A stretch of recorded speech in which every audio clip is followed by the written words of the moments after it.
Episode 5, Whitby by the Sea. Jonathan Harker has traveled to Transylvania and become a prisoner in Castle Dracula. Meanwhile, Count Dracula plans his journey to England. Our story now returns to England. In Whitby by the Sea, Lucy Westenray awaits the arrival of her dear friend, Mina Murray, Jonathan Harker's fiancée. But just now, at a London insane asylum, Dr. John Seward records the admission of a new patient.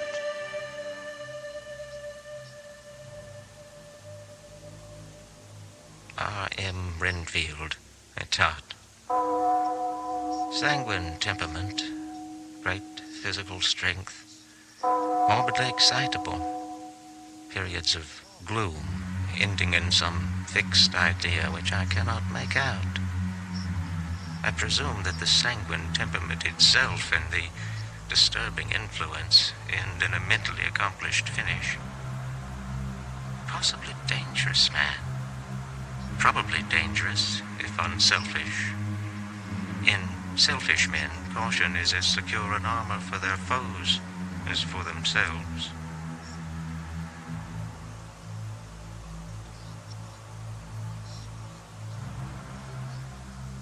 Letter from Mina Murray to Lucy Westenray, May 30th. My dearest Lucy, I am overjoyed with your letter. The news of your engagement fills me with happiness. I shall expect a full report upon my arrival in Whitby. I have just had a few hurried lines from Jonathan from Transylvania.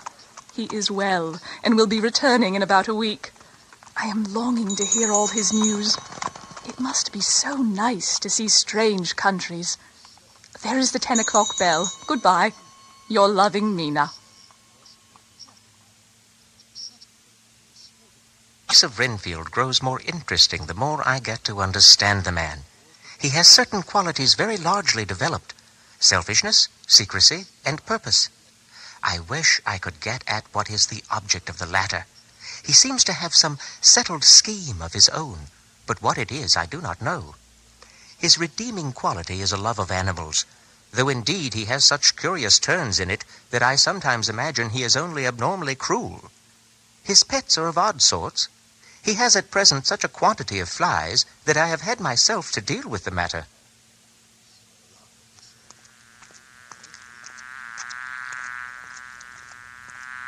Mr. Renfield, may I speak with you? One moment, please.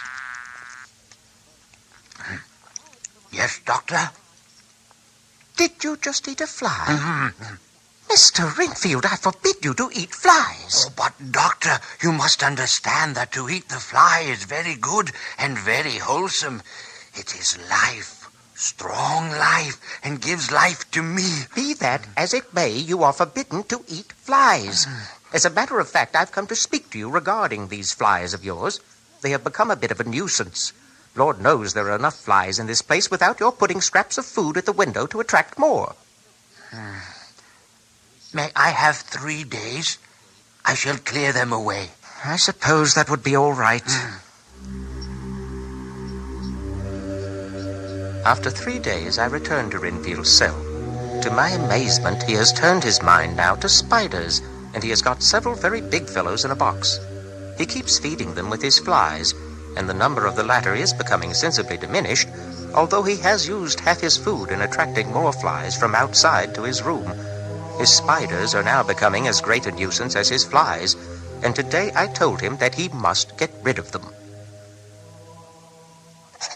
You see, Mr. Renfield, to you these spiders are pets, but to everyone else they are a rather unattractive bother. Yes, of course. What is that you're writing?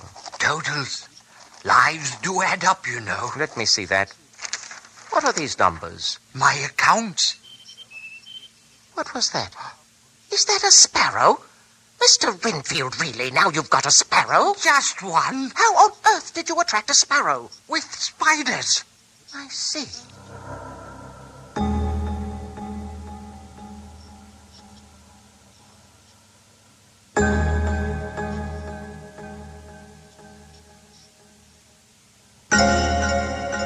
There is a method in Renfield's madness.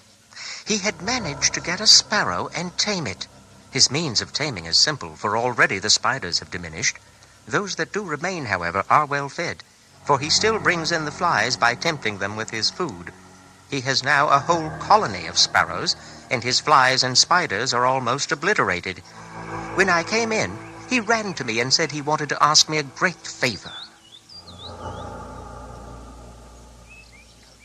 A very, very great favor. And what might that be? A kitten. A nice little, sleek, playful kitten that I can play with and teach and feed. But wouldn't you rather have a cat than a kitten? Oh, yes, I would like a cat. I only asked for a kitten lest you should refuse me a cat. No one would refuse me a kitten, would they? I'm afraid, Mr. Renfield, that at present I fear it would not be possible. Oh, Doctor, please, I implore you. My very salvation depends upon it. I am sorry, but I must refuse. I shall return tomorrow, and I trust that you will have diminished these animals to a proper number. I must remind you, Mr. Renfield, that you are in an asylum, not a zoo.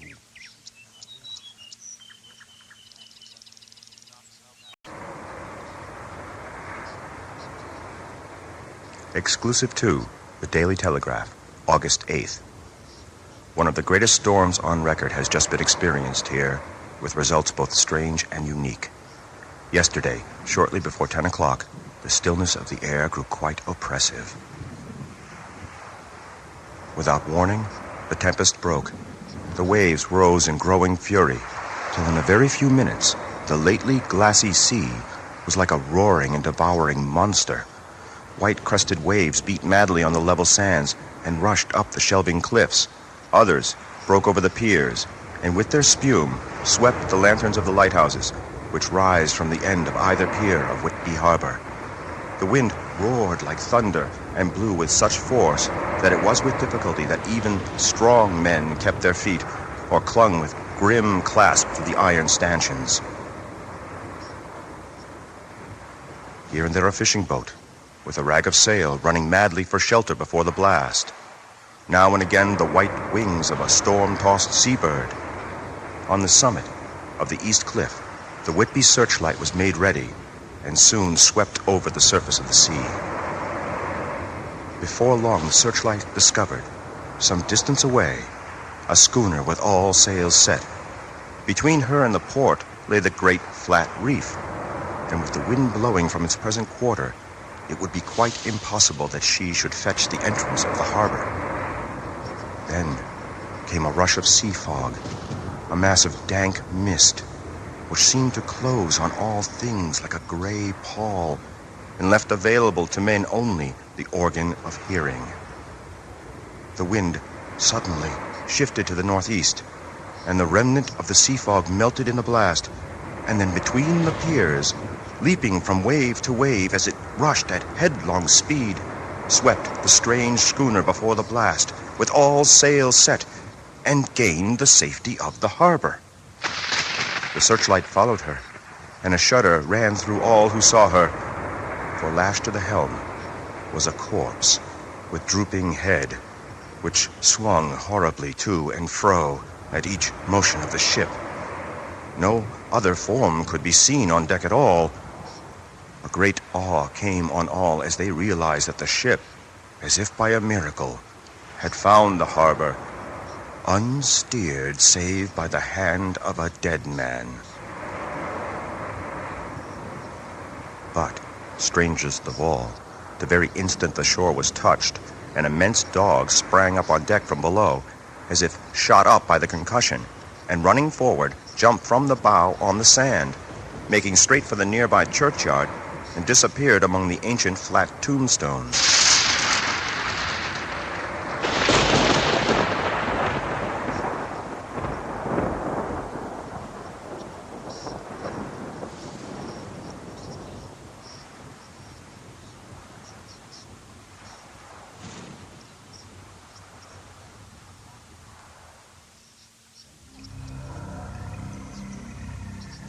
July 20. visited Renfield very early, before the attendant went his rounds, found him up and humming a tune.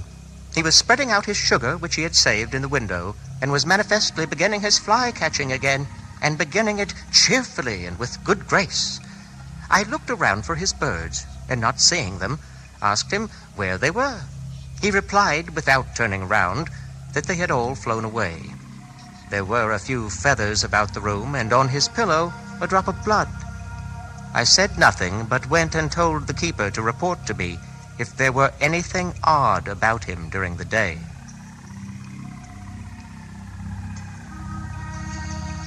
The attendant has just been to me to say that Renfield has been very sick and has disgorged a whole lot of feathers.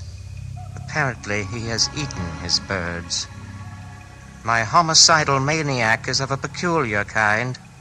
I shall have to invent a new classification for him and call him zoophagous or life-eating maniac. What he desires is to absorb as many lives as he can, and he has laid himself out to achieve it in a cumulative way.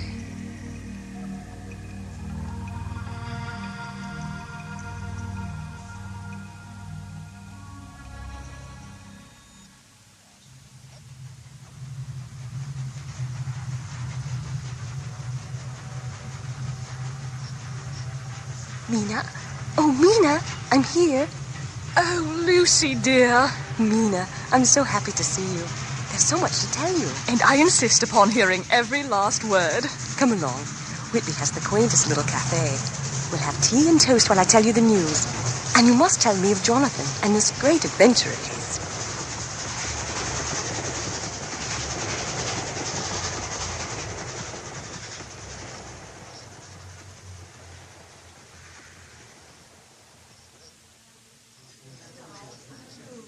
Now, tell me everything about him. Mr. Homewood, he's the Honourable Arthur Homewood, only son of Lord Godalming, is coming up here very shortly, as soon as he can leave town, for his father is not very well, and I'm counting the moments till he comes. A lord, no less. It's only proper, don't you think? And how is your mother? Oh, you must not listen to Mother. I dare say she expects that some night I will rise from my bed and walk off the seawall. Lucy, you shock me. Oh, it's nothing, really. Only that the sea air has revived my childhood habit of sleepwalking. We must be careful. Of course we will. Now, what news do you have from Jonathan?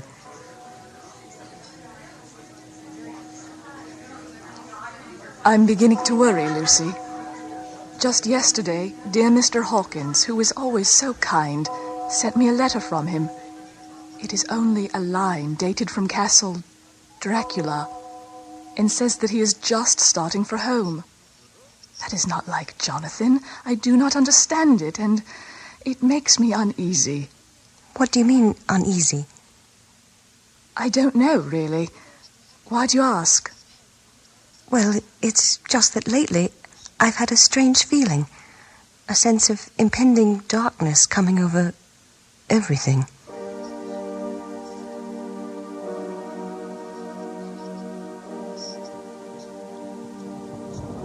Journal, August 9. Still no news from Jonathan. It is 3 weeks since his letter to Mr. Hawkins, and I have become quite worried. And now the weather has turned and added to the overall gloom. Last night was very threatening, and the fishermen say that we are in for a storm.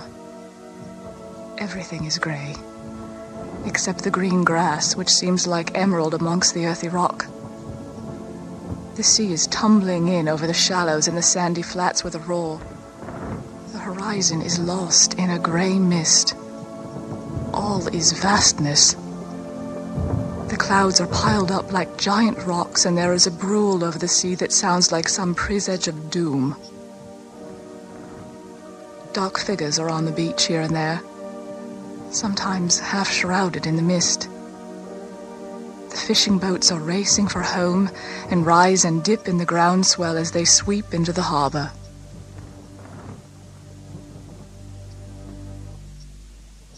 Mina Murray's Diary, August 9th, 3 a.m.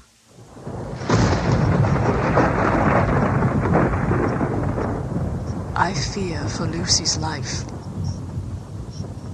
From the depths of sleep, I suddenly became broad awake and sat up with a horrible sense of fear upon me, and of some feeling of emptiness around me. I lit a match, and found that Lucy was not in her bed, so threw on some clothes and went through the house looking for her. Coming to the hall door, and finding it open, I took a big, heavy shawl and ran out. The clock was striking 1 as I was in the crescent, and there was not a soul in sight. I ran along the north terrace, but could see no sign of the white figure which I expected. At the edge of the west cliff, above the pier, I looked across the harbour.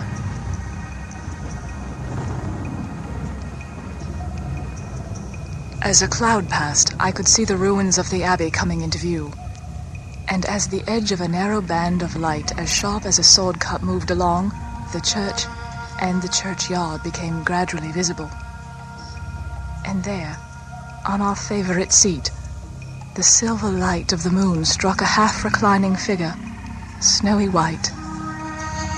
The coming of the cloud was too quick for me to see much, for shadow shot down on light almost immediately. But it seemed to me as though something dark stood behind the seat where the white figure shone, and bent over it. What it was, whether man or beast, I could not tell. I did not wait to catch another glance, but flew down the steep steps to reach the east cliff. When I got almost to the top, I could see the seat and the white figure, for I was now close enough to distinguish it even through the spells of shadow. There was undoubtedly something, long and black, bending over the half-reclining white figure. I called in fright, "Lucy! Lucy!"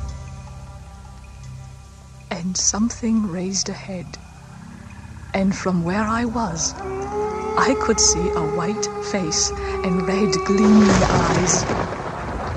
Lucy did not answer, and I ran on to the entrance of the churchyard. The church was between me and the seat, and for a minute or so I lost sight of her. When I came in view again, the cloud had passed, and the moonlight struck so brilliantly that I could see Lucy half reclining with her head laying back over the seat. She was quite alone, and there was not a sign of any living thing about.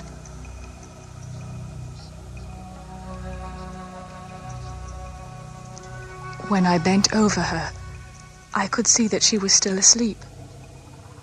Her lips were parted and she was breathing, not softly as usual with her, but in long, heavy gasps, as though striving to get her lungs full at every breath. As I came close, she put up her hand in her sleep and pulled the collar of her nightdress close around her throat.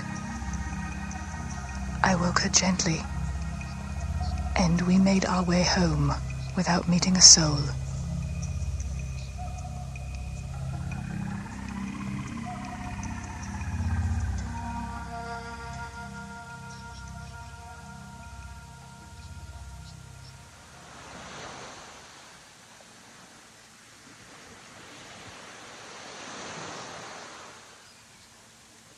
The next day, Lucy made no mention of our adventure by the sea, but soon after breakfast excused herself and went out.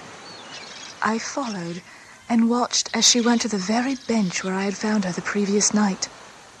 I joined her and sat. Oh, hello, Mina. Lucy, may I ask, did you dream at all last night? I didn't quite dream, but it all seemed to be real. I only wanted to be here, in this spot. I don't know why, for I was afraid of something. I don't know what. I remember passing through the streets and over the bridge. I heard a lot of dogs howling.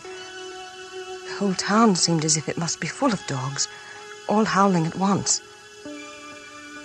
Then I had a vague memory of something long and dark, with red eyes, just as we saw in the sunset, and something very sweet and very bitter all around me at once. And then I seemed sinking into deep green water, and there was a singing in my ears, as I have heard there is to drowning men. And then everything seemed passing away from me. My soul seemed to go out from my body and float about the air. I seemed to remember that once the West Lighthouse was right under me. And then there was a sort of agonizing feeling, as if I were in an earthquake. And I came back and found you shaking my body. I saw you do it before I felt you.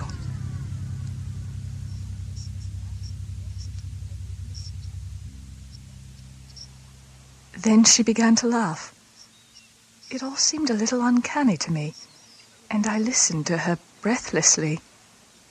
I did not quite like it, and thought it better not to keep her mind on the subject.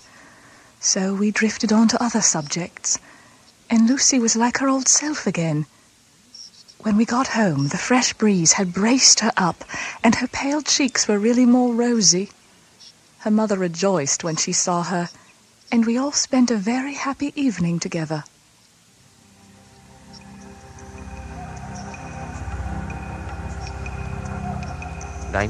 August. Strange and sudden change in Renfield last night. About 8 o'clock he began to get excited and sniff about as a dog does when setting. The attendant was struck by his manner, and knowing my interest in him, called for me. Good evening, Mr. Renfield. Have we nothing to speak of this evening? I don't want to talk to you. You don't count now. The master is at hand. I see you've begun your little zoo again. I say, may I see your spiders?